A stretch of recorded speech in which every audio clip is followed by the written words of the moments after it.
avant de commencer à parler des œuvres, je vais mettre un petit peu d'ambiance en faisant tourner la boule à facettes, histoire de donner une ambiance plus amusante, plus festive et un peu plus onirique, qu'on ait l'impression d'être au moment de la naissance du monde. Par exemple, quand cette créature sort de l'eau, et c'est pour ça qu'elle est sur ce fond bleu, c'est un squelette de chimpanzé et ça nous rappelle les origines de l'humanité, et c'est d'ailleurs la raison pour laquelle il est posé sur ces livres.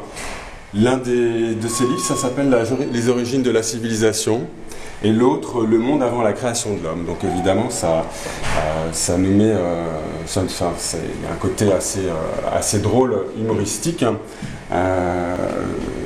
de mettre au sommet d'une pyramide de livres un squelette de chimpanzé. Alors, la manière dont il se présente, c'est qu'il est légèrement dédoublé. Au lieu d'avoir 5 doigts à chaque patte, il en a 10. Et cela crée une sorte de léger flou, une petite vibration qui lui donne comme un mouvement, comme de la vie. Alors, quand je fais des squelettes, enfin j'en fais pas beaucoup, mais si ça m'arrive d'en faire, je me situe jamais dans une optique de représentation de la mort. Ce sont pas des vanités. Et là en particulier, c'est plus sous un angle anatomique que la sculpture est réalisée, c'est-à-dire de vraiment rentrer au plus profond de cet être et voir comment il est constitué, et de voir aussi qu'il est très proche évidemment d'un squelette d'humain. C'est un humain qui se balade sur ses 4 pattes. Il a une sorte de mélange entre plusieurs règnes. Il y a le règne animal et il y a aussi le règne végétal, dans le sens où les os sont traités comme du bois flotté, c'est-à-dire complètement déformé, c'est griffé, c'est tout cabossé, et donc on pourrait avoir l'impression que ces os sont restés sous terre ou ont dérivé à la surface d'un fleuve pendant des siècles et des siècles. Et donc il y a un côté très préhistorique finalement dans cette créature, et c'est pour ça qu'elle est positionnée devant ce tableau bleu qui peut rappeler les océans desquels sont sortis nos ancêtres à l'époque où ils étaient encore sous l'eau. Ils sont sortis, leurs nageoires sont devenues des pattes, et voilà, les dinosaures terrestres sont apparus à ce moment-là. Alors je peux même ensuite de ça pour une meilleure vision de la sculpture.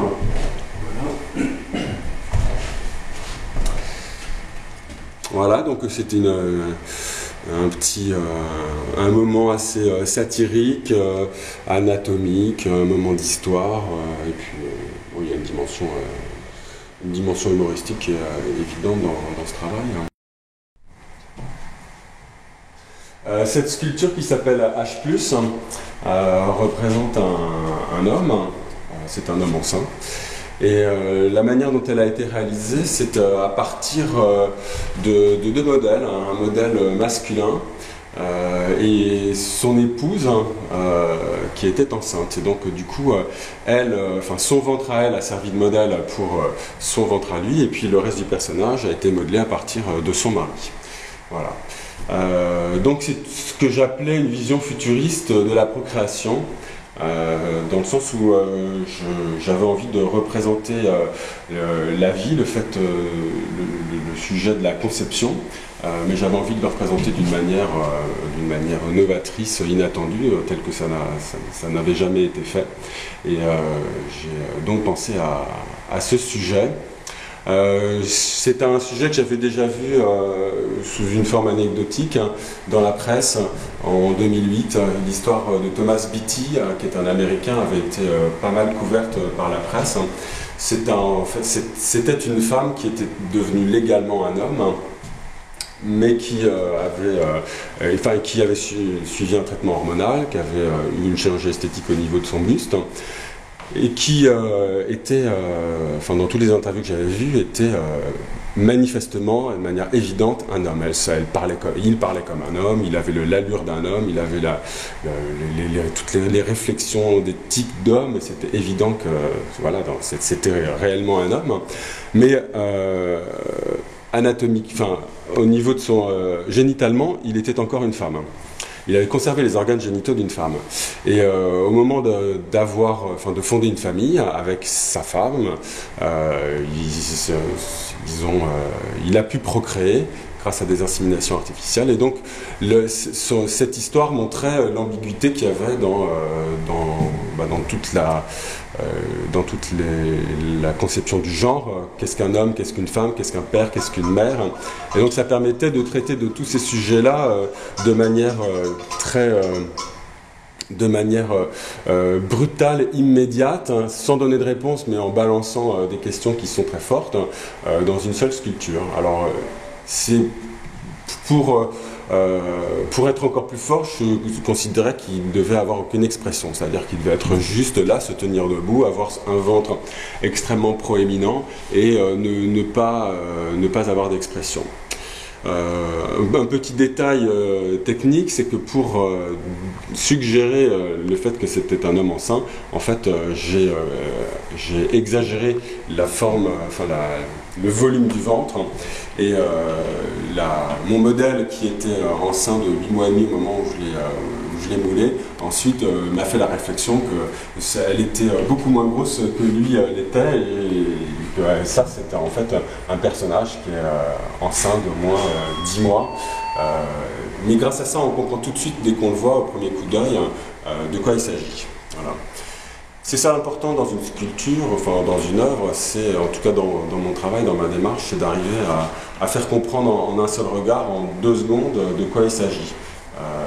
Et là, en l'occurrence, il n'y a pas d'ambiguïté, on ne se dit pas, tiens, c'est quelqu'un qui a bu trop de bière, c'est une femme, on voit tout de suite, c'est un homme, et il est enceint.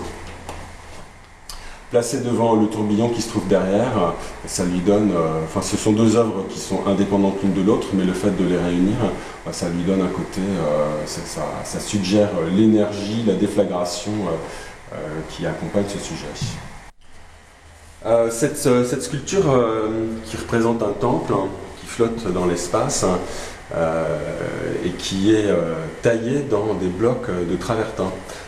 Le travertin, c'est une pierre marbrière qui vient de la région de Rome, et la sculpture est constituée de 80 blocs qui font tous à peu près 500 grammes chacun, 500 à 700 grammes. Donc là, en fait, la démarche que j'avais en réalisant cette sculpture, c'était de prendre un symbole classique, un symbole antique, représentant la politique. Parce que le temple, c'est l'Assemblée nationale, c'est la Chambre des députés, et c'est donc c'est ce qui représente la cité. Et le fait de le traiter de cette manière-là, en fait, ça suggérait plusieurs choses. Ça suggérait d'abord que la cité avait des divisions, et ça c'est inhérent à toute cité, à tout groupe humain, c'est qu'il y a toujours des groupes qui ont des intérêts divergents, qui ont des sensibilités qui sont différentes. Et malgré ça, il y a une idée d'unité quand même. Donc du coup, il y a quelque chose d'assez, on va dire, beau dans l'idée de faire tenir un temple debout comme ça, fragilisé par ces séparations, mais néanmoins qui donne une impression d'unité. Et puis après, d'un point de vue formel, l'intérêt aussi, c'est de travailler sur la déstructuration de l'image, c'est-à-dire un sujet, s'il est présenté, on va dire, de manière classique et très on va dire avec avec que des lignes continues, ça va sembler un peu plat, alors que là, le fait de le triturer, de le découper, de le trancher, de le présenter en diagonale, il y a une sorte de vibration qui s'installe, ça incite le spectateur à tourner autour, à en voir la dimension purement matérielle, mais à en voir aussi la dimension symbolique. Et donc du coup, ça rend la sculpture plus intéressante. Voilà.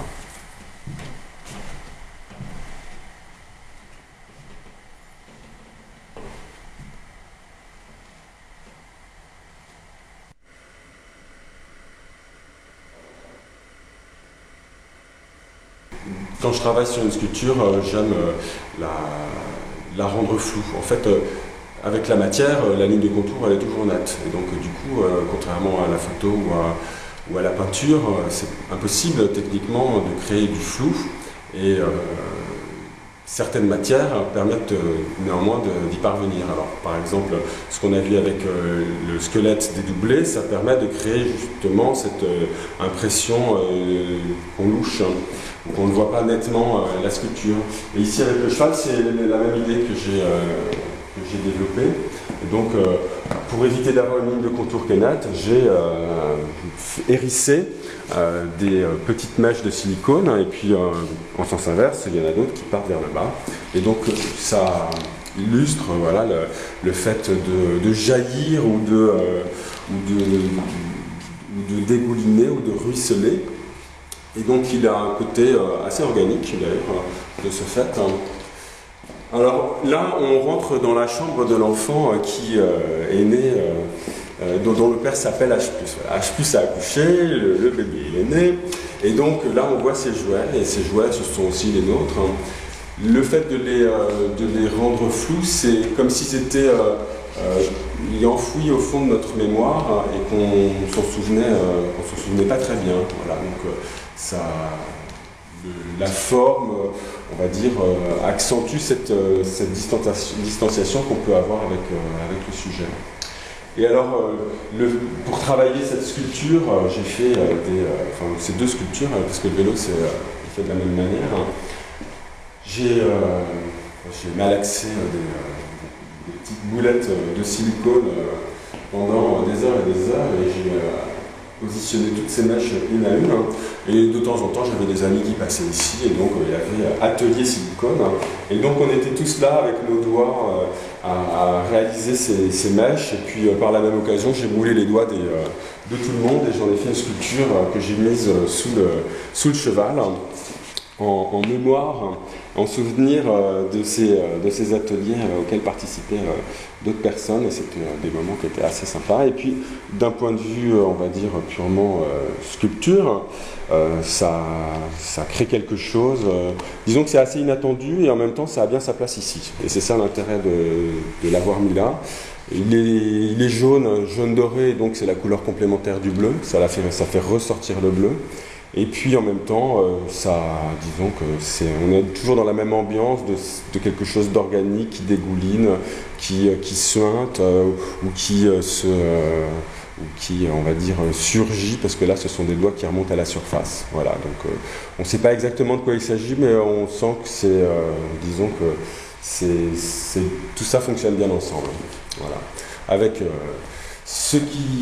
poignée à l'arrière, c'est la queue, mais bon, on peut s'en servir pour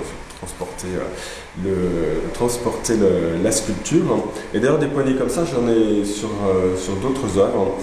C'est à la fois, disons que d'un point de vue purement utilitariste, c'est pour déplacer l'œuvre, mais bon, ça suggère aussi d'autres choses, ça suggère aussi notre capacité à s'emparer d'un sujet, s'emparer d'un être, à empoigner le réel, à essayer de maîtriser, peut-être de manière complètement illusoire, certaines choses qui nous entourent.